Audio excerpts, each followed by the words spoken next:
पहले के लोग कसम खाते थे, मां कसम, मैं गंगा की सौगंध खाता हूं, ऐसा है वैसा। पहले किसकी कसम खाते थे? मैं गंगा कसम खाता हूं, मैं भगवान कसम खाता हूं, मैं गीता की कसम खाता हूं, जो कहूंगा सच कहूंगा, सच के सिवा कुछ नहीं कहूंगा। भाई गीता की ये जो आन है, सौगंध है, गीता की सौगंध तब खाओगे ना जब गीता को जानोगे, गीता के महत्व को समझोगे। अब गीता के महत्व को समझोगे ही नहीं तो गीता की झूठी कसम खाने में देर कितनी लगनी है।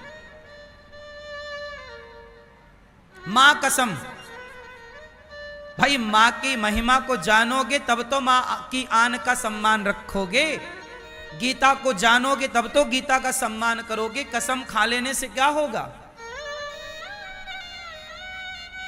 आदमी 100 कसम खा के झूठ बोल देता है। क्यों बोल रहा है? क्योंकि धर्म का पाठ पढ़ा ही नहीं। धर्म का पाठ पढ़ेगा तो हरिश्चंद्र बाजार में बिक गए थे, पर उन्होंने अपना सत्य, अपना धर्म नहीं छोड़ा था। पत्नी तारा बिक गई बाजार में, पुत्र रोहित बिक गया। क्या क्या कहानी पढ़ना जरा साहब। मैं कहता हूं कि हर विद्यालय, हर स्कूल में बच्चों को हरिश्चंद्र की कथा जरूर पढ़ानी चाहिए, ताकि बच्चे सत्य बोलना सीखें। भैया हरिश्चंद्र के बारे में क्यों नहीं पढ़ाया जाता? बाबर के बारे में क्यों पढ़ाया जाता है? क्या मतलब हमारा बाबर से? हरिश्चंद्र के बारे में पढ़ोगे तो हरिश्चंद्र जैसे सत्यवादी बनोगे। और आज इस देश में सत्य बोलने वालों की बड़ी कमी है, हर तरफ झूठे लोग हैं। औरों की तो छोड़ो, बेटा झूठा हो रहा है। जब अपने धोखा देते हैं ना तो दर्द ज्यादा होता है। भाई बेटा ही धोखा दे दे तो आदमी भरोसा किस पे करेगा? सबसे भरोसेमंद तो पुत्र ही होता है, सबसे भरोसेमंद तो पिता ही होता है, सबसे भरोसेमंद तो मां ही होती है। लेकिन मां ही धोखा दे दे, पत्नी ही धोखा। पत्नी और पति ये रिश्ते किस पर चलते हैं? बोलो, विश्वास पर चलते हैं। लेकिन आपने कभी सोचा कि वो आदमी, राजा नाम का लड़का, कभी सोचा नहीं कि मेरी पत्नी मुझे मरवा देगी? वो तो अपनी पत्नी के साथ खुश था। पत्नी एकांत में ले गई और अपने पति को मरवा दिया। जब उसे पता लगा मेरी पत्नी ही मुझे मरवा रही है, तो बेचारा वो तो उसी समय मर जाएगा, बिना मारे मर जाएगा। जब अपने ही धोखा देंगे तो आदमी तो तुरंत मर जाएगा। हमें आप पर बड़ा भरोसा है, आपको हम पर बड़ा भरोसा है, पर हम आपका भरोसा तोड़ दें तो आदमी खड़ा खड़ा गिर जाए। यार अब किस पे फिर विश्वास करें? आदमी को चाकू तलवार गोली से मारने की जरूरत नहीं है। जब आप किसी का भरोसा तोड़ देते हैं तो वो अपने आप मर जाता है। यही तो मरना। बेटे, आजकल के बेटे माँ बाप का भरोसा तोड़ देते हैं तो क्या समझते हो आप? आपके माँ बाप मर ही तो गए, वो मरे बराबर हैं। जब किसी मां को पता लगता होगा कि मेरी बेटी फलाने के संग भाग गई, तो आपको क्या लगता है? आपकी मां खुशियां मना रही होगी? बेचारी वो तो चलती फिरती को मुर्दा हो गई। वो क्या कहे, किसको कहे कि मेरी अपनी बेटी ने जब मुझे धोखा दिया तो मैं अब किससे क्या कहूं? मेरे अपने बेटे ने यदि धोखा दिया तो मैं फिर किससे क्या उम्मीद करूंगा? क्या उम्मीद आपसे करूं? क्या उम्मीद आपसे करूं? अरे सबसे बड़ी उम्मीद तो अपनी बेटी और अपने बेटों से ही तो होती है, अपने भाई से ही तो होती है। पर अपना भाई ही मुझे जहर दे दे तब तो फिर बिना जहर के मर जाऊं भाई। क्यों? ये संसार किस पर चल रहा है? विश्वास पर। और विश्वास को मजबूत करना है, धर्म को मजबूत करना है, सत्य को मजबूत करना है, तो बच्चों को हरिश्चंद्र का पाठ जरूर पढ़ाना चाहिए स्कूलों में। कि हरिश्चंद्र का पूरा त्याग बताओ कि बाजार में क्यों बिके वो। विश्वामित्र जी उनकी परीक्षा लेना चाहते थे। वशिष्ठ जी ने कह दिया स्वर्ग में।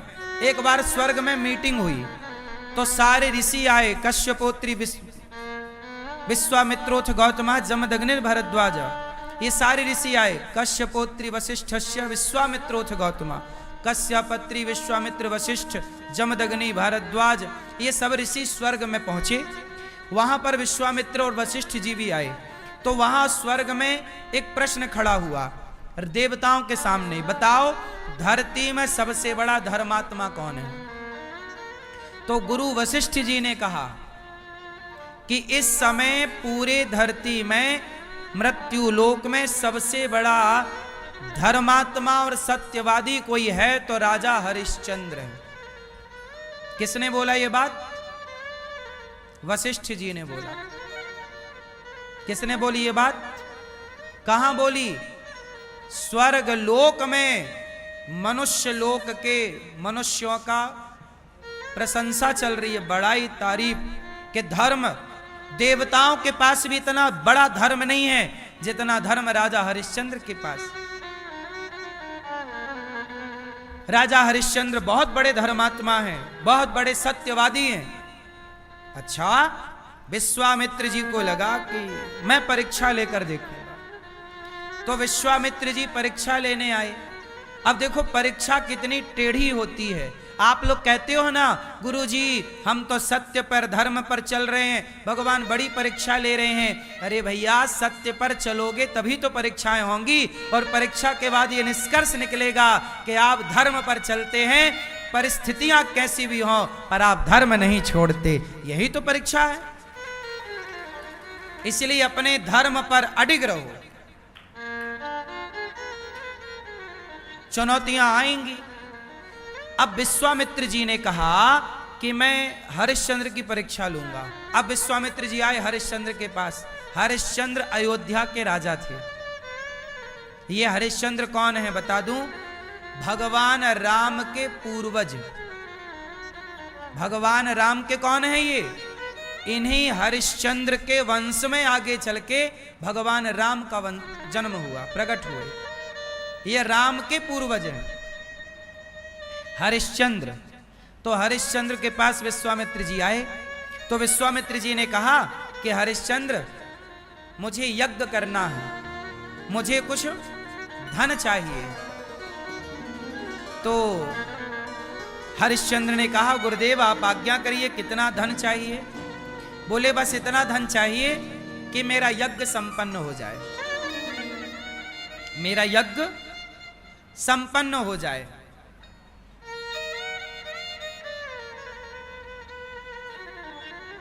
यज्ञ संपन्न हो जाए, ठीक है।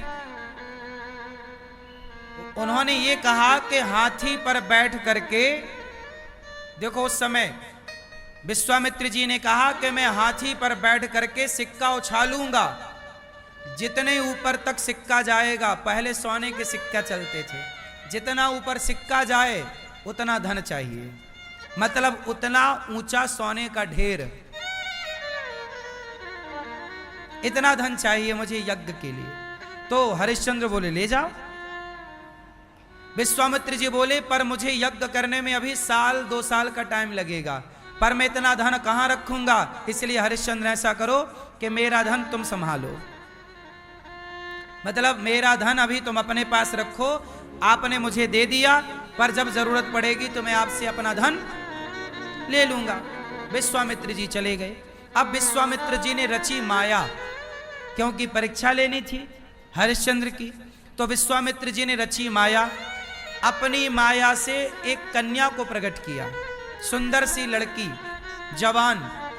वो लड़की गई और हरिश्चंद्र से बोली कि मैं आपसे विवाह करना चाहती हूं। तो हरिश्चंद्र बोले कि मैं तो शादीशुदा हूं, मैं आपसे विवाह नहीं कर सकता, मेरी तो पत्नी भी है और मेरा पुत्र भी है रोहित, पत्नी का नाम तारा है, मेरी पत्नी बड़ी पतिव्रता है, मैं पराई स्त्री के बारे में सोच भी नहीं सकता। पर वो स्त्री तो लिपटने लग गई, नहीं नहीं महाराज आपको तो हमसे विवाह करना पड़ेगा, आप हमारे मन की भावना नहीं समझ रहे हैं, हम कहाँ जाएं, हम तो आपसे विवाह करेंगे। बोले हम विश्वामित्र की पुत्री हैं, हमसे विवाह करो। नहीं कर रहे थे तो विश्वामित्र जी आ गए। विश्वामित्र जी बोले, राजन हमारी पुत्री आपसे विवाह करना चाहती, कर क्यों नहीं लेते? नहीं महाराज, मैं नहीं कर सकता, मैं पतिव्रता, मेरी पत्नी है, मैं नहीं कर सकता विवाह। हरिश्चंद्र ने कहा कि मुझे मेरा राज्य छोड़ना पड़े, मुझे मेरा शरीर छोड़ना पड़े, परिवार छोड़ना पड़े, मैं छोड़ दूंगा गुरुदेव, पर मैं अपने धर्म को नहीं छोड़ूंगा। मैं अपनी पत्नी का पति हूं, मैं अपनी पत्नी को धोखा नहीं दे सकता, मैं धर्म नहीं छोड़ूंगा। मेरा धर्म है कि मैं अपनी पत्नी को धोखा ना दूं। देखिए पत्नी के प्रति कितना सम्मान था। तो विश्वामित्र जी ने कहा, अच्छा आप अपना राज्य छोड़ सकते हो? बोले हाँ, राज्य छोड़ सकता हूं, पर पत्नी को दिया गया वचन नहीं छोड़ सकता। मैंने पत्नी को वचन दिया है कि मैं तेरे सिवा किसी और स्त्री का काम भाव से स्पर्श भी नहीं करूंगा। मैं अपनी पत्नी को दिया गया वचन नहीं तोड़ूंगा, प्राण जाए पर मैं राज्य छोड़ सकता हूं। तो विश्वामित्र जी बोले, राज्य दे सकते हो? बोले हाँ दे सकता हूं। किसे दे सकते हो? मुझे दे सकते हो। विश्वामित्र जी बोले, तुम मेरी बेटी से ब्याह नहीं कर रहे हो तो एक काम करो, मुझे अपना राज्य दे दो, या मेरी बेटी से ब्याह करो या मुझे अपना राज्य दो। हरिश्चंद्र बोले, ठीक है गुरुदेव, मैं अपना राज्य आपको देता हूं। तुरंत अपना राज्य विश्वामित्र जी को सौंपकर अपना मुकुट उतार दिया। विश्वामित्र जी ने कहा, मैं राजा हो गया, अब एक काम करो, ये सारे राजसी वस्त्र उतारो। राजा, अब मैं राजा हो गया, अब एक काम करो राजन, ये सारा राज्य मेरा हो गया? बोले हाँ हो गया। अब एक काम करो, जो आपने मुझे यज्ञ के लिए स्वर्ण मुद्राएं देने का बोला था, अब वो मुझे दो। अब हरिश्चंद्र फंस गए। हरिश्चंद्र बोले, मैंने तो अपना सारा राज्य दे दिया। जब सारा राज्य ही दे दिया तो वो स्वर्ण मुद्राएं तो राज्य में ही रखी हैं। बोले नहीं, आपने बोला था कि मैं आपको यज्ञ करने के लिए धन दूंगा, स्वर्ण मुद्राएं दूंगा, आप मुझे दो। तब हरिश्चंद्र ने कहा कि गुरुदेव ऐसा है कि मुझे 1 महीने का टाइम दो। कितने महीने का टाइम दो? अपनी पत्नी, अपने पुत्र और स्वयं को लेकर के हरिश्चंद्र राज्य से निकल गए। सोचिए, राज्य त्याग दिया पर धर्म नहीं त्यागा, पत्नी को दिया गया वचन नहीं त्यागा। ये बात आज के हर उस पुरुष को सुनना चाहिए जो पड़ोसन को ताकते रहते हैं, ताकते रहते तुझको सांझ सवेरे।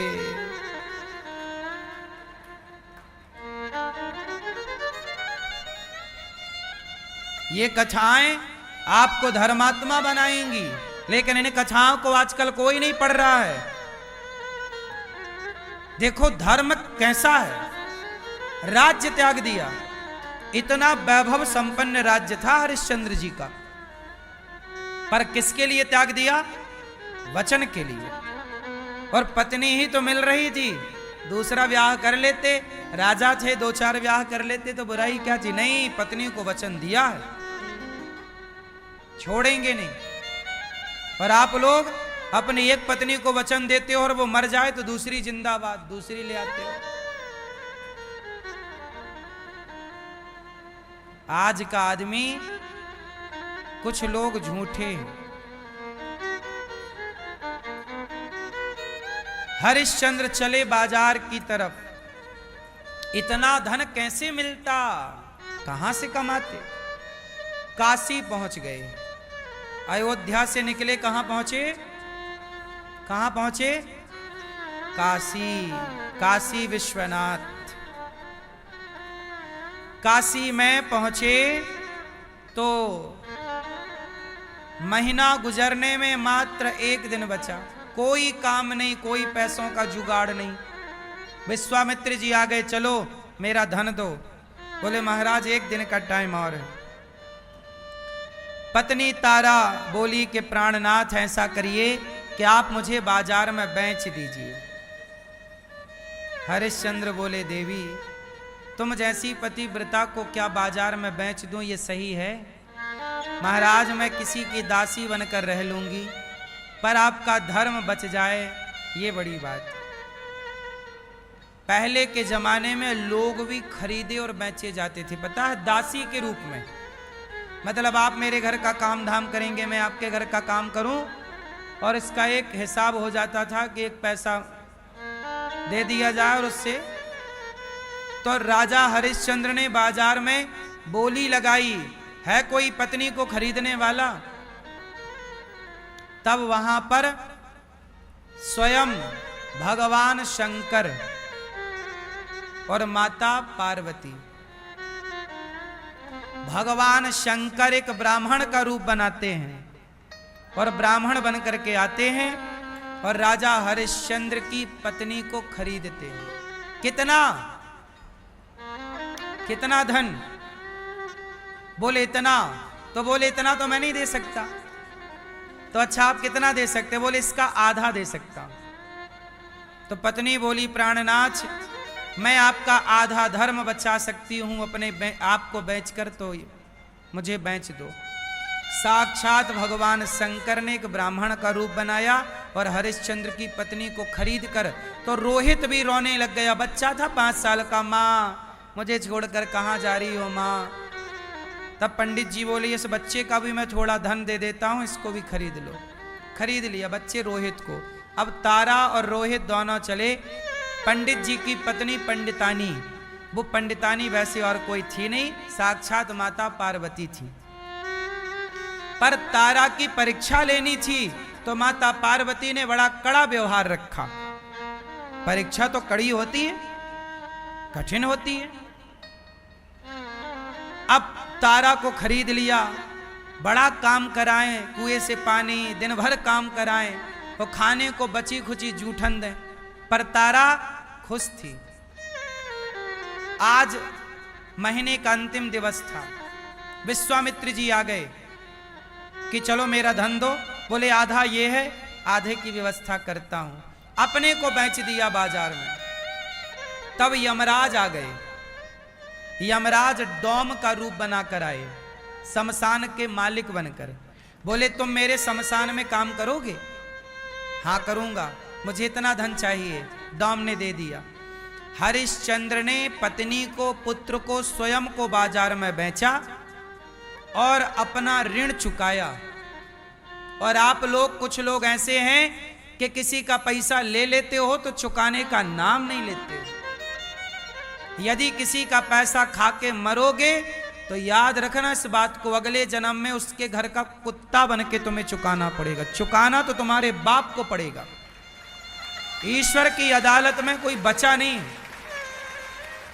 इसलिए कहता हूं कि किसी का 1 रुपए लेकर मरिएगा मत। मरने के पहले ऋण चुका दो। और मैं कहता हूं जियो ऐसे कि ऋण वर लेना ही ना पड़े। पता नहीं मर गए तो कैसे चुकेगा। इसलिए किसी से 1 रुपए ना लेना, 1 ना देना 2। और किसी का लिया है तो जल्दी चुकाओ। आप नहीं चुका पाओ तो आपका बेटा चुकाए। हरिश्चंद्र बाजार में बिक गए पर ऋण चुकाया। और आजकल के लोग 5,000 लेते हैं तो 5 साल तक नहीं चुकाते और बोलते हैं खा के भागे जा रहे हैं। अरे नहीं भागे जा रहे हो तो चुकाओ।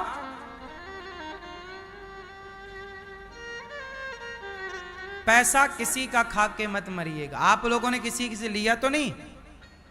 लिया है तो चुका दीजिएगा। और दाल रोटी खाओ, नमक रोटी खाओ, अचार रोटी खाओ, पर कर्जे का घी मत पीना। कर्जे का घी ना पीना, भले नमक रोटी खाना। कर्जा ना हो सिर पर, वही सुखी है जिसके सिर पर कोई कर्जा नहीं है। वो लोग बड़े परेशान हैं जिनके सिर पर रातों की नींद हराम है, उनकी जिनके सिर पर कर्जा है। कर्जा मत लो। बुजुर्ग कह गए हैं कि जितना चादर है उतना पांव पसारो। काम करो, आगे बढ़ो। बैंक से लोन लेके ही काम करना पड़ता है आजकल, करो पर उतना ही लो जितना चुकाने की क्षमता। और जितना भी कर्जा आपके सिर पर है, अपने बेटों को बता दो कि बेटा मैं मर जाऊं तो तुम चुकाना। आपके घर का पूरा किस्सा आपके बेटों को पता होना चाहिए। बाप का ऋण बेटा चुकाता है, और वह बेटा नालायक है जो अपने बाप का कर्जा नहीं चुकाता। इसलिए बेटों को धर्म का पाठ पढ़ाओगे तो कर्जा चुकाएगा, वरना बेटा बोलेगा बाप से लिया दिया था, बाप को जहां बाप तो मर गया, हम क्या करें। जिसे नहीं चुकाना उसके पास लाख बहाने हैं, जिसे नहीं चुकाना उसके पास लाख बहाने हैं, और जिसे चुकाना है उसके पास कोई बहाना नहीं, सिर्फ चुकाना है। यही ईमानदारी। राजा हरिश्चंद्र बिक गए बाजार में, पर धर्म को नहीं जाने दिया। अब क्या हुआ, तारा जिस घर में काम करती थी वो पंडितानी बड़ा काम कराती, पर तारा अपमान सहकर भी काम करती, क्योंकि वो दासी है। अब एक दिन क्या हुआ, तारा का बेटा रोहित जंगल गया लकड़ी लेने, समिधा लेने, हवन की। तो वहां उसे एक सांप ने डस लिया। उस सांप ने भी विश्वामित्र जी के सारे पर डसा। विश्वामित्र जी ने कह दिया सांप से जाओ डस लो। छोटा 5 साल का बालक था रोहित, मर गया। जब मरा तो मां दौड़ी, उसे पता लगा, बच्चों ने बताया कि तारा मैया तुम्हारे बेटे को सांप ने, रोहित को सांप ने डस लिया। तारा दौड़ी तो पंडितानी ने रोक लिया। वो पंडितानी उस समय माता पार्वती थी। पार्वती मैया ने रोक लिया, कहां जा रही है, चल अभी भोजन बना, पहले भोजन बना, पहले घर के बर्तन धुल, और मेरे पांव में जरा तेल लगा, फिर तेरे बेटे को देखने जाना। तुझे तो काम ना करने का बहाना चाहिए। सोचो बेटा मरा पड़ा है, सांप काटा, तड़प रहा है, पर पंडितानी मतलब माता पार्वती जाने नहीं दे रही। तो तारा नहीं गई कि मैं दासी इनकी हूं। देखो जरा, धर्म, बेटे के मरने के बाद भी धर्म का पालन है। आजकल का आदमी कहां धर्म पालन कर रहा है। जरा दुख संकट आए तो सारा धर्म भूल जाता है आदमी। उन्होंने सांप काटा था सवेरे 8 बजे। पूरा दिन उसे घर में माता पार्वती ने बिजी रखा। यही परीक्षा है, देखो कठिन। तुम तो जरा सी परीक्षाओं में विचलित हो जाते हो। विचार कर लो कि बेटा मरा पड़ा है और मरे हुए बेटे को देखने की परमिशन नहीं है। क्यों? बोले आप बिक चुके हैं बाजार में, आप दासी हैं, तो पहले रोटी बनाओ, रोजमर्रा का काम निपटाओ। दिन भर काम करती रही। जब रात को पार्वती मैया ने सोने का नाटक किया, क्योंकि वो पंडितानी के रूप में पार्वती जी थी, तो वो सो गई। तब रात को पंडितानी को सुलाकर तारा गई अपने मरे हुए बेटे को, शरीर नीला पड़ चुका, मरा पड़ा, रोई। तारा मैया रोने लग गई, हे विधाता क्या पाप हो गया हमसे कि हमें यह दंड दिया जा रहा है। लेकिन देखो धर्म का पालन तब भी है। बेटे को सोचा कि यहां पड़ा रहेगा, इसका कम से कम अंतिम संस्कार तो होना चाहिए। हरिश्चंद्र का बेटा मरा तो सोचिए उड़ाने के लिए कफन का टुकड़ा नसीब नहीं हुआ। माता ने अपनी आधी साड़ी फाड़ी, उसे उड़ाया और शमशान की तरफ लेकर चली। संयोगवश शमशान में हरिश्चंद्र थे। वहां पर वो काम कर रहे थे, मुर्दा जलता उसका टैक्स लेते, जलने का 1 स्वर्ण मुद्रा लेके जलने देते। तो तारा पहुंच गई, शमशान में रो रही है। हरिश्चंद्र बोले देवी तुम कौन हो? भैया महाराज मैं तारा हूं। तारा, हरिश्चंद्र को कुछ याद आया, तारा तो मेरी पत्नी का नाम था। क्या हुआ देवी? महाराज मेरे पुत्र को सांप ने डस लिया, इसका अंतिम संस्कार करने आई हूं। हरिश्चंद्र ने कहा कि आपको पहले 1 स्वर्ण मुद्रा देनी पड़ेगी।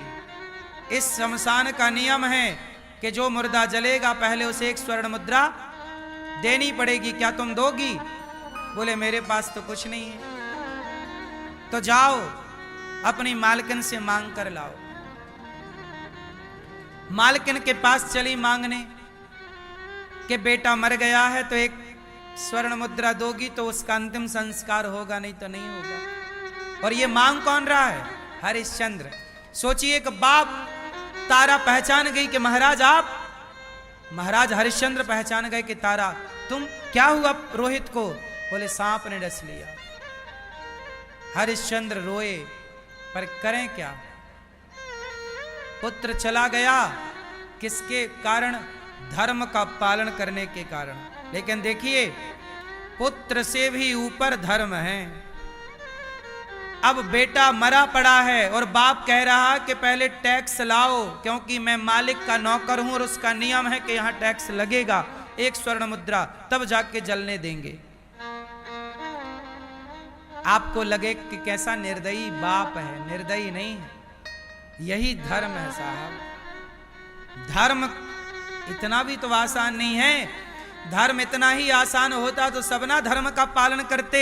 आज करोड़ों में कोई एक है शायद जो धर्म का आचरण कर रहा है, वरना आप खुद अपने आप को बताओ कि आप दिन भर में कितने झूठ बोल लेते हो, आप खुद कितने धर्म के रास्ते पर हो। आज का आदमी कितना अधिक बेईमान है, ये आप लोग बेहतर जानते हैं। धर्म की तो अब केवल कहानियां बची हैं, धर्म अब कहीं छिपा होगा, कहीं कहीं। हरिश्चंद्र तो बोले जाओ लेकर आओ। पत्नी तारा चली अपने मालकिन के घर। संयोग देखिए कि मालकिन के घर जब रात को चली तो उसी समय वो पंडित पंडितानी के घर चोरों ने चोरी कर ली। और चोरी कर ली, पंडितानी दौड़ी, चोर चोर चोर, तो चोर तो मिले नहीं, रास्ते में तारा मिल गई। बोले तू क्या कर रही थी बाहर? यही चोरी की है। राजा के पास ले गए, राजन इसने हमारे घर में चोरी करवाई और की, इसी का हाथ था चोरी में, नहीं तो तू आधी रात को बाहर क्या कर रही है? अब वो कैसे बताए कि मैं शमशान से बेटे के लिए एक स्वर्ण मुद्रा लेने आई हूं। राजा ने कह दिया कि जाओ जाओ इसका सिर कटवा दो।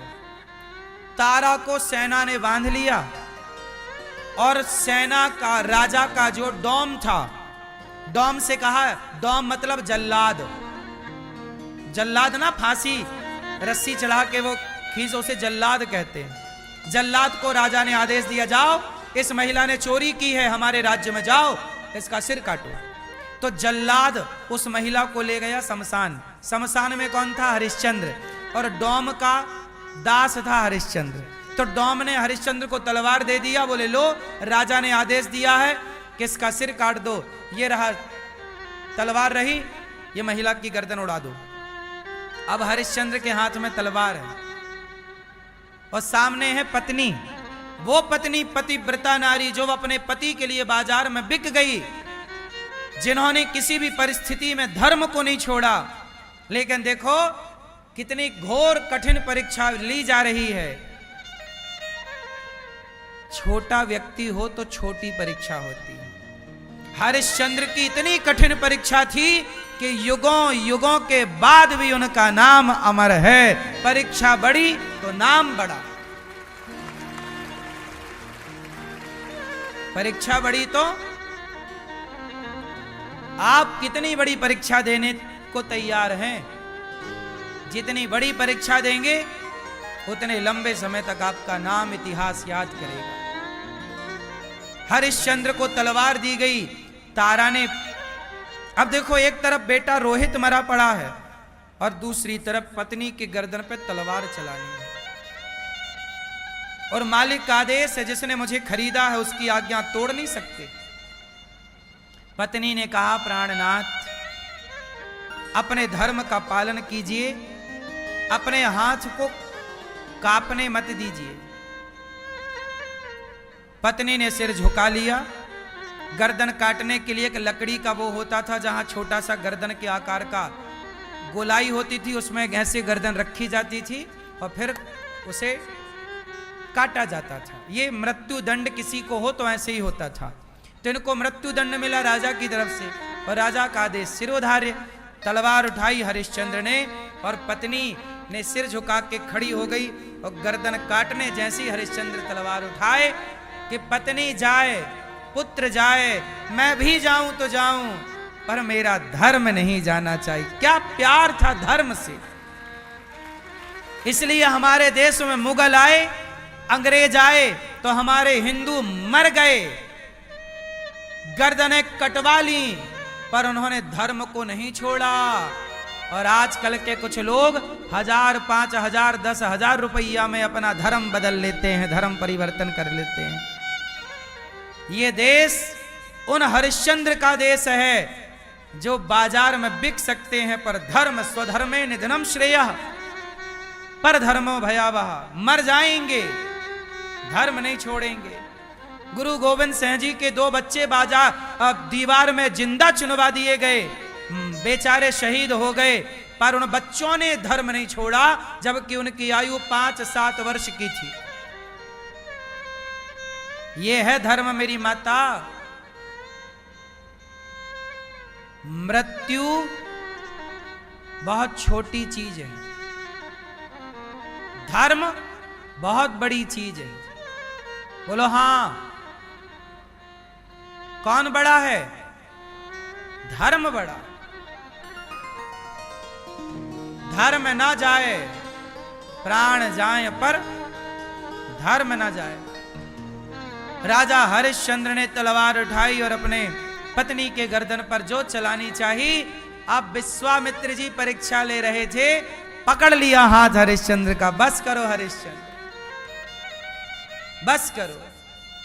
विश्वामित्र जी प्रकट हो गए, और मरा हुआ रोहित विश्वामित्र जी ने अपनी कृपा दृष्टि से जीवित किया, और वहीं भगवान शिव प्रकट हो गए, मां पार्वती प्रकट हो गई। वाह हरिश्चंद्र, तुम्हारे जैसा सत्यवादी धर्मात्मा इस धरती पर ना तुमसे पहले कभी देखा गया, ना तुमसे बाद कभी देखा जाएगा। इस तरह का धर्म सत्य युगों युगों तक, जब तक ये धरती रहेगी तब तक हरिश्चंद्र का नाम रहेगा।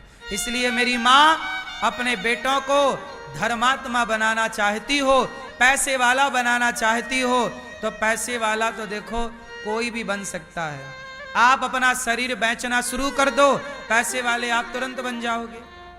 भाई धर्म बिगाड़ कर भी पैसा कमाया जा सकता है। पैसा बड़ी चीज नहीं है मेरी माँ, पैसा तो धर्म बिगाड़ कर भी कमाया जा सकता है, पर धर्म पर चलना, धर्म के लिए जीना, धर्म के लिए मरना, इसी धर्म से ये धरती टिकी हुई है। इसलिए प्राण जाए तो जाने देना, पर धर्म को बचाए रखना। हरिश्चंद्र ने फिर विश्वामित्र जी उनके राज्य को लौटाया, और हरिश्चंद्र राजा बने। आज भी उनका नाम स्वर्ण अक्षरों में लिखा जाता है। मृत्यु लोक में बस नहीं, स्वर्ग लोक में भी हरिश्चंद्र का नाम है। ऐसे हरिश्चंद्र का पाठ बच्चों को स्कूल में पढ़ाया जाएगा तो निश्चित हमारे बच्चे धर्म को जानने और मानने वाले होंगे। अब ये पाठ नहीं पढ़ाए जाते, धर्म की कोई बातें ही नहीं है। जैसे धर्म की बात ही नहीं है तो बच्चे धर्मात्मा बनेंगे कैसे? आजकल बच्चे कैसे बन रहे हैं? आजकल बच्चों को धर्म से कोई मतलब नहीं है, केवल मतलब है पैसे से। हाय रे पैसा पैसा, कैसे भी करके आज का आदमी केवल पैसा कमा रहा है। मर्डर करना पड़े तो मर्डर कर रहा है, बलात्कार करना पड़े तो बलात्कार कर रहा है, चोरी करना पड़े तो चोरी कर रहा है, भ्रष्टाचार करना पड़े तो भ्रष्टाचार कर रहा है, धोखा देना पड़े तो धोखा दे रहा, ठगी करना पड़े तो ठगी, सब कर रहा है। भक्तो स्वर्गा से आयो है संदेश, बुलावो आग्यो राम को। यह भजन हम हर बार सुनाते हैं, इस बार ना सुनाए तो नहीं सुनाओ महाराज जी, नहीं सुनाओ महाराज जी, मतलब ना सुनाए कि सुनाए? सुनाए। इस भजन से हमें कुछ सीखना चाहिए। देखो, जीवन जिंदगानी बेभरोसे की है, इसलिए रिश्तों को बड़ा महत्व देना चाहिए। रिश्तों को महत्व ना बाहर से देना चाहिए, भीतर से तो भगवान को महत्व देना। मैंने कल भी आपको कहा था, आज भी कह दूं कि ये जो पति पत्नी का रिश्ता है, पिता पुत्र का रिश्ता है, ये सांसारिक जो रिश्ते हैं, माता पिता के, पति पत्नी के, भाई बहन के, ये जो रिश्ते हैं ना, इन्हें बाहर से फॉलो किया करो, बाहर से निभाया करो। अंदर से तो केवल एक भगवान से रिश्ता रहे आपका, और किसी से रिश्ता ना रहे, क्योंकि हमें सबको लेके चलना है ना। तो अंदर से तो जैसे हम लोग कहावत कहते हैं ना, बाहर मुंह में राम राम बगल में, हाँ, तो आपको ऐसी करना है। बाहर से तो आपको पति पत्नी बेटा बेटी को खुश रखना है, बाहर से क्योंकि इन लोगों को बाहर का व्यवहार चाहिए, तो इन लोगों को बाहर के व्यवहार से खुश रखो, और भगवान को मन का व्यवहार चाहिए, तो मन से भगवान को खुश रखो, दोनों खुश हो जाएंगे। तन लगा दो संसार की सेवा में और मन लगा दो बिहारी जी की सेवा में, काम बन जाएगा। ना तो परिवार छूटेगा, ना भगवान छूटेंगे। पत्नी को देख के, पति को देखकर, बच्चों को देखकर उनकी हिसाब से बात कर लिया करो।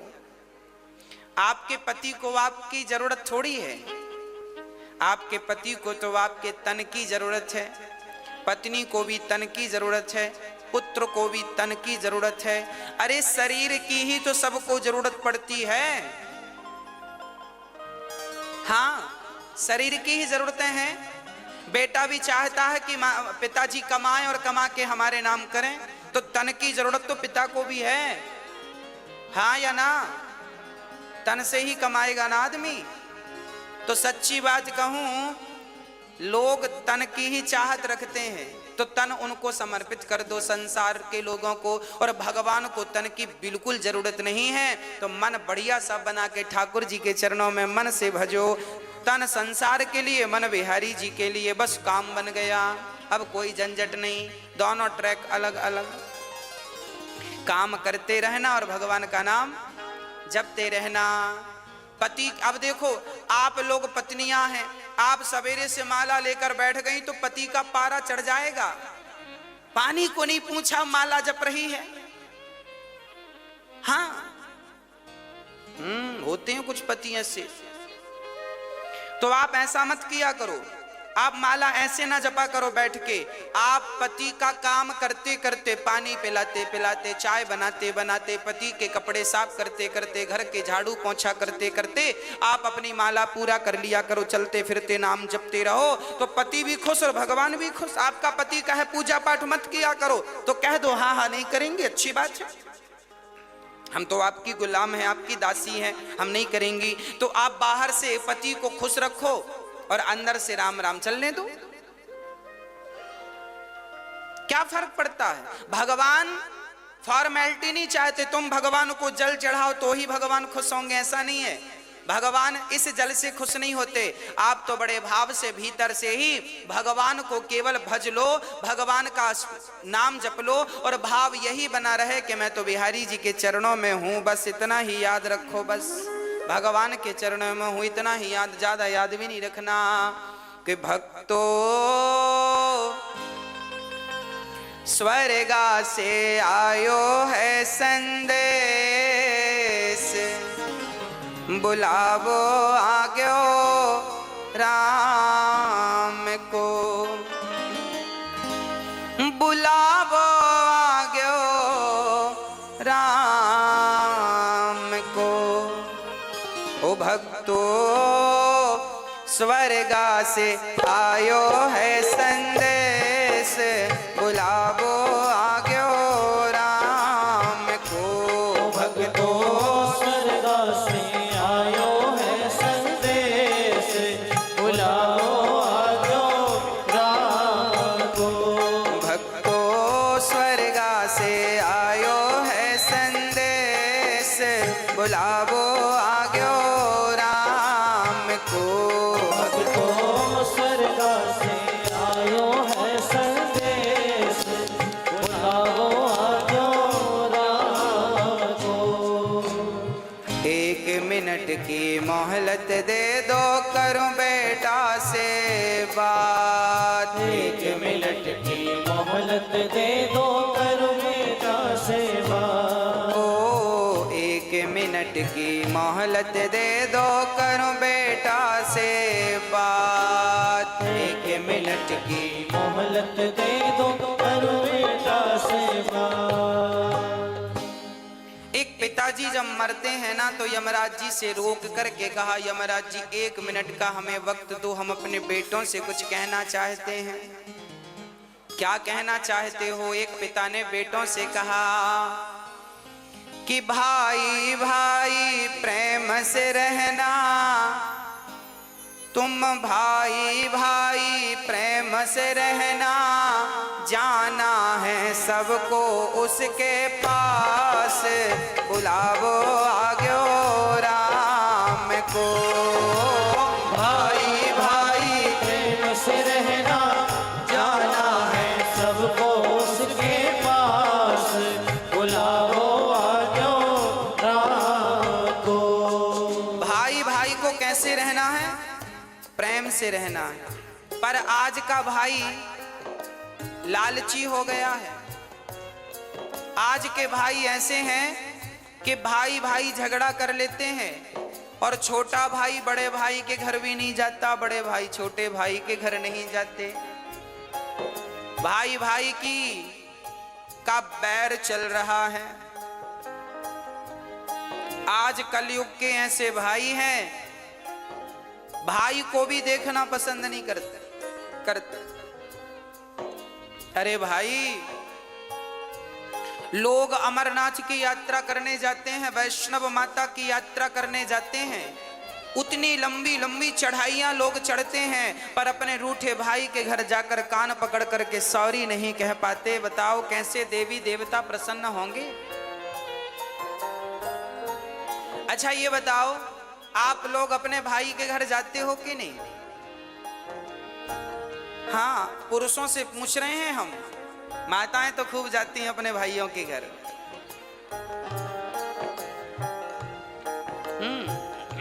पुरुष लोगों से पूछ रहे हैं, आप जाते हो अपने भाइयों के घर? जाया करो, भाई का भी थोड़ा सा दुख दर्द समझा करो। आपका भाई कमाता नहीं है तो जरा उसे, आप कमाते हो तो जरा मदद किया करो, उसका भी कहीं काम धाम लगवाओ, उसको भी खड़ा करो।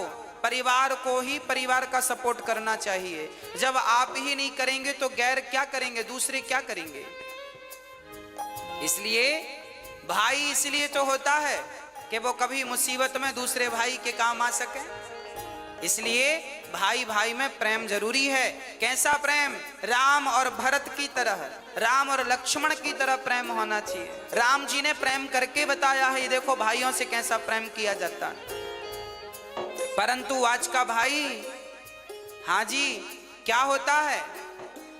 आज भाई भाई के घर नहीं जाता। एक बार मैं एक गांव में गया कथा करने, तो वहां मैंने सुना कि 2 भाइयों में बड़ा विवाद चल रहा है, एक दूसरे को देखना भी पसंद नहीं करते। तो मैंने दोनों भाइयों को बुलाया, पर हमने कहा बेटा ये बताओ, जब तुम्हारा छोटा भाई मरेगा तो तुम उसके मरने पे जाओगे कि नहीं? बड़े भाई से पूछा हमने। अलग अलग बुलाया हमने, एक साथ नहीं बुलाया।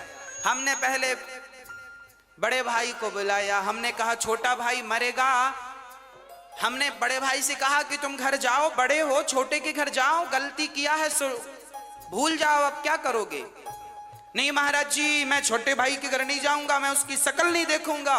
तो मैंने कह दिया कि जब मरेगा तब जाओगे कि नहीं अर्थी उठाने? तो चुप हो गया। मैंने फिर पूछा कि छोटा भाई मरेगा तो जाओगे कि नहीं? बोला जाएंगे, मरने पे तो जाएंगे। हमने कहा पागल, मरने पर जाओगे तो लोग हंसेंगे, कैसा भाई है? जब भाई को जरूरत थी, जिंदा था, तब तो हाल चाल पूछने आया नहीं, मर गया तो अर्थी उठाने आ गया। तो अर्थी उठाने भी मत जाना, क्योंकि अर्थी उठाने वालों की भी कमी थोड़ी है। बहुत मिलेंगे। उसकी आंखों में आंसू आ गए। मैंने कहा अब जा। अब मैंने छोटे भाई को बुलाया। मैंने कहा क्यों, बड़े भाई के घर जाते हो कि नहीं? नहीं महाराज जी हम जाएंगे नहीं, हमारे बड़े भाई ने ऐसा ऐसा कहा है, दिल में चोट लग गई, घायल कर दिया बड़े भाई ने। हमने कहा सब ठीक है, ये बताओ बड़ा भैया मरेगा तो मरने पे जाओगे कि नहीं, तेरे ही खाने? अरे महाराज जी जाएंगे, क्यों नहीं जाएंगे। हमने कहा तो मरने में केवल रसगुल्ले खाने जाओगे? अरे जब तुम्हारा भाई जिंदा है, जब तुम्हारे भाई को तुम्हारी जरूरत है, जब तुम ही आपस में लड़ोगे तो तुम्हारे भी तो दो बच्चे हैं, वो तुम दोनों को झगड़ा करते देखेंगे तो सीखेंगे क्या, संस्कार क्या दोगे? आप जो भी करते हैं वही आचरण आपके बच्चों में अपने आप पहुंचता है। इसलिए प्यार से रहा करो। आपके फेसबुक व्हाट्सएप में 5-5 हजार फ्रेंड होते हैं, पर आपका रियल भाई आपका फ्रेंड नहीं है, दोस्त नहीं है, मिलके रहते नहीं हो, तो उन 5,000 दोस्तों का करोगे क्या जो तुम्हारे फेसबुक व्हाट्सएप में है? क्या करोगे? इसलिए मैंने उससे कहा भाई मर जाएगा कल को तो रोने जरूर जाओगे, मत जाना रोने। रोने का भी अधिकार तुम्हें तभी मिलेगा जब तुम उसके आंसू पहुंचना जानोगे। आंसू पहुंचोगे जीते जी, और कल को मर गया तो रोने का अधिकार है, पर तुमने कभी आंसू तो पहुंचा नहीं, अब रोने क्यों जा रहे हो उसके मरने पर? मत जाओ। पर ऐसे ही भाई हैं आजकल, मरने पर ही दिखते हैं, जीते जी दिखते नहीं है। तो मैं आपसे हाथ जोड़कर प्रार्थना करता हूं, आप जरूर गलतियां माफ कर दो। बड़े भाई की गलतियां छोटा माफ करे, छोटे भाई की बड़े भाई माफ करें, और प्यार से गले मिलकर रहो। तुम्हें गले मिलता हुआ देखेंगे तुम्हारे बच्चे तो उनमें प्यार बढ़ेगा, संस्कार बनेंगे। हाँ, यदि हम आपस में लड़ बैठेंगे तो देश को कौन संभालेगा? कोई भी बाहर वाला अपने घर से हमें निकालेगा। दीवानों होश करो मेरे देश प्रेमियों, आपस में प्रेम करो मेरे देश प्रेमियों। 1 मिनट की मोहलत दे दो, करूं बहू से बात। 1 मिनट की मोहलत दे दो, करूं बहू से बात। 1 मिनट की मोहलत दे दो, करूं बहू से बात। 1 मिनट की मोहलत दे दो, करूं बहू से बात। बहू से बात। सास मरने लगी तो यमराज जी से कहा, यमराज जी रुको, हम अपनी बहू से कुछ कहना चाहते हैं, क्या कहोगी? आपकी सासू माँ कुछ कह रही है, सुनो ध्यान से। क्या कह रही है?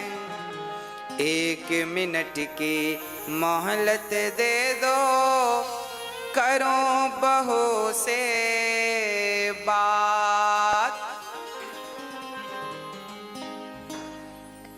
मैं तुम्हारो धर्म निभा दी, मैं तुम्हारो धर्म निभा दी। अब इस घर को तुम टूटने मत देना। सास को, बहुओं को चाहिए कि वो घर की अखंडता को, एकता को टूटने ना दें। देवरानी जिठानी प्यार से रहा करो। चूल्हा अलग है, काम धाम अलग है, चलेगा, पर कम से कम मन तो एक हो, मन तो अच्छे से मिल के रहो, दिल तो एक होना चाहिए। हाँ, एक ही घर की बहू हो, समझदारी का परिचय आप ही नहीं दोगी तो उम्मीद किससे रखी जाएगी? आज जिठानी देवरानी को दुश्मन समझती है, बहुत जो समझती उनका बोल रहे हैं, जो अच्छी हैं उनको नहीं बोल रहे हैं। बहुत सारी जिठानियां अपनी देवरानी को दुश्मन समझती हैं, और देवरानी भी जिठानी को दुश्मन मान लेती हैं। हमारी सबसे बड़ी दुश्मन जिठानी है, देवरानी है, झगड़ा करती रहती हैं। इनको वापस के झगड़े से फुर्सत मिले तो ये कुछ अच्छा सोचें, बेचारी यही मस्त हैं, खा लिया पी लिया झगड़ा कर लिया। हाँ?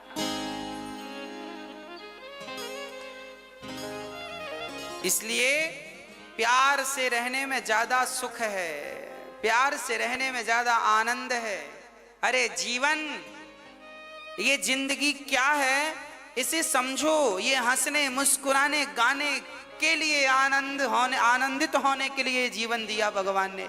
और लोग रोते रहते हैं, मेरी जेठानी ऐसी, मेरी देवरानी ऐसी। अरे वो जैसी है रहने, तुम अच्छी बन जाओ ना। हाँ, प्यार से रहा करो, घर में दरार ना पड़े।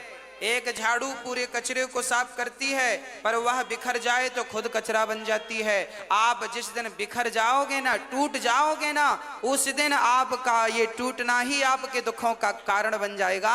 इसलिए रही मन धागा प्रेम का मत तोड़ो चटिकाए, और टूटे से फिर ना जुड़े, जुड़े तो गांठ।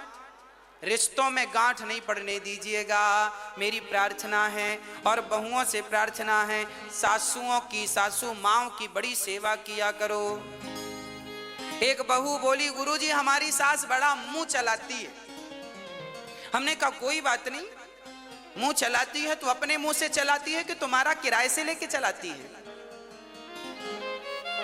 तुम्हारा मुंह तो नहीं लेती कि तुम दो हम तुम्हारे मुंह से बोलेंगे। अपने मुंह से बोल रही है, बोलने दो। तुम्हारा घटता क्या है? सुन लो, चुप रहो, जवाब मत दो, अपने आप झगड़ा शांत हो जाएगा। झगड़ा तब बढ़ता है जब एक ने किया भौं तो दूसरे ने कर दिया भौं भौं, झगड़ा चालू। हाँ, तो आप समझदार हैं, कोई बात नहीं। एक समझदार होगा तो झगड़ा नहीं होगा, जब दोनों मूर्ख होते हैं तो झगड़ा होता है। इसलिए सास बोल रही है तो चुप रहो, बहू बोल रही है तो सासू माँ चुप रहे। एक तो चुप रहो मेरी माँ। हाँ, और बड़े प्यार से रहो अपने घर में, अपने जीवन में।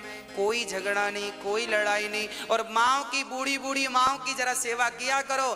बूढ़ी बूढ़ी माँ को अकेले बनाने ना दिया करो रोटियां। महाराज जी हमारी सासू माँ तो अकेले बना के खाती है, हम तो बोलते हैं कि खाया करो हमारे संग। अरे तुम बोला ना करो, अपनी सासू माँ का हाथ पकड़ के ले आया करो। माँ आपको क्या जरूरत है अकेले बना के खाने की, हम तो हैं। जब आप अपनी सासू माँ का बड़ा सम्मान करेंगी, बड़ा आदर करेंगी, तो फिर उसे शौक थोड़ी लगता है कि बुढ़ापे में बना के खाएगी। वो तो तुम्हारे संग खा लेगी, पर तुम्हारा मन नहीं मिल रहा है इसलिए अकेले बना के खा लेती है।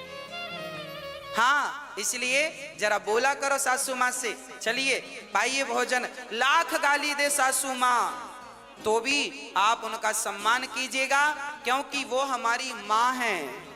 हम बेटे बेटे ही रहेंगे और माता पिता ही रहेंगे। हम हैं, वो है।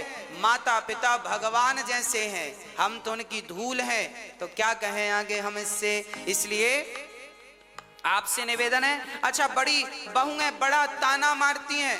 हर बहू 99% बहुएं ताना मारती हैं। हमारी सास ने तो हमें चम्मच भी नहीं दिया, हमारी सास ने तो हमें कुछ नहीं दिया। आपकी सास ने कुछ दिया कि नहीं आपको बंटवारे में? मैया आपसे पूछ रहे हैं। आप लोग भी ना अकेले बैठती हो ना पड़ोसन के संग, हमारी सास ने कुछ नहीं दिया। अरे तेरी, हमारी ने तो चम्मच नहीं दिया, हमारी तो फूटी गिलास नहीं दी। हाँ, 4-6 बहुएं मिले तो ये सासू माँ क्या दी है क्या नहीं सब बताती हैं। मेरी सास ने तो चम्मच नहीं दिया, ये नहीं दिया, वो नहीं दिया। तो फिर आपकी सास ने दिया कि नहीं चम्मच? मैया, एक बहू हमसे बोली, महाराज जी हमारी सास ने चम्मच नहीं दिया। हमने कहा एक काम कर, ये रहा चम्मच, ये चम्मच ले, पति वापस कर, पति वापस कर। ये जो पति तुम्हारे पास है ये किसने दिया? तुम्हारी माँ ने कि तुम्हारी सासू माँ ने? बोलो। ये जो तुम्हारा पति है जिसके नाम की मांग वांग भरती हो, मेहंदी रचाती हो चूड़ी पे, ये किसका दिया हुआ है? जोर से बोलो, किसका दिया है? सासू माँ का। तो क्यों कहती हो कि सास ने कुछ नहीं दिया? अरे अपने जिगर का टुकड़ा दे तो दिया, और क्या जान लोगी? हाँ, अब फिर भी रो रही हो चम्मच नहीं दिया। चम्मच तो चम्मच ले, पकड़ चम्मच, सोने का ले ले, पति वापिस कर। इसलिए ये मत कहा करो कुछ नहीं दिया, बहुत कुछ दिया है। आज आपकी होंठों पे मुस्कान है, मांग में सिंदूर है, तो आपकी सास के बदौलत है। इतना बढ़िया पति दिया है तो धन्यवाद दो, सेवा करो। एक मिनट की मोहलत दे दो, करूं बहू से बात। मैं तुम्हारो धर्म निभा दी, मैं तुम्हारो धर्म निभा दी, बांध के रखियो ये परिवार। बुलावो आग्यो राम को, मैं तुम्हारो धर्म निभा दी, बांध के रखियो ये परिवार। बुलाओ आजो राम को, बुलावो आग्यो राम को, बुलाओ आजो राम को। ओ भक्तो स्वर्गा से आयो है संदेश, बुलावो आग्यो राम को। भक्तो स्वर्ग से आयो है संदेश, बुलाओ आजो राम को। एक मिनट की मोहलत दे दो, करूं पति से बात। एक मिनट की मोहलत दे दो, करो पति से बात। एक पति जी जाने लगे, पत्नी ने यमराज जी से कहा रुको, हम अपने पति से कुछ कहेंगे। क्या कहना है? एक मिनट की मोहलत दे दो, करूं पति से बात। एक मिनट की मोहलत दे दो, करो पति से बात। आप अपने पति से कुछ कहोगी? क्या कहना है? एक पतिव्रता नारी जब मरती है, हर नारी की यही इच्छा होती है, जो पतिव्रता होती हैं उनकी यही अंतिम इच्छा होती है। क्या? एक मिनट की मोहलत दे दो, करूं पति से बात। रोली मौली चुनड़ी मेहंदी, रोली मौली चुनड़ी मेहंदी, मोतियन से भर दो मारी मांग।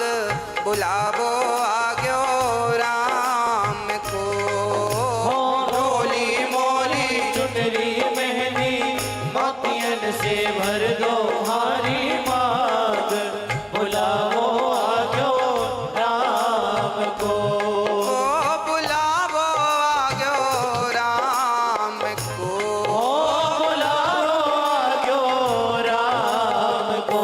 ओ भक्तो स्वर्गा से आयो है संदेश, बुलावो आग्यो राम को। भक्तो स्वर्गा से आयो है संदेश, बुलाओ आयो राम को। पति बड़ा महत्वपूर्ण है, इसलिए सेवा और सम्मान दोनों। एक मिनट की मोहलत दे दो, करूं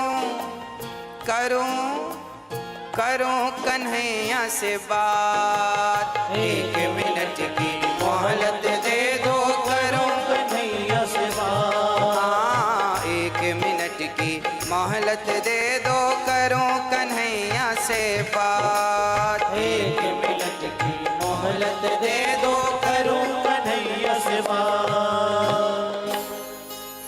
जीवन मेरा बीत गया अब, जीवन मेरा बीत गया अब, कर दो भवसागर से पार। बुलावो आग्यो राम को, हो जीवन मेरा बीत गया अब, कर दो भवसागर से पार। बुलाओ आग्यो राम को, बुलावो आग्यो राम को। हो बुलाओ आग्यो राम को। भक्तो स्वर्गा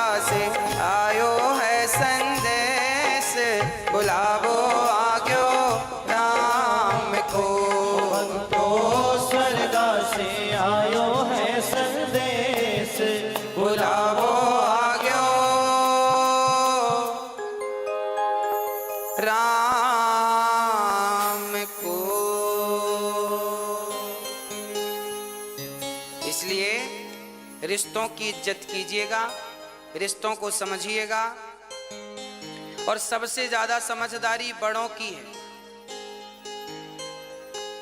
बहू तो बच्ची है, बहू तो बेटी है, आप तो बड़ी हो ना, आप तो समझदार हो, ससुर समझदार हैं, सास तुम बड़े हो घर के, रिश्ते ना टूटें इसके लिए आप काम करो।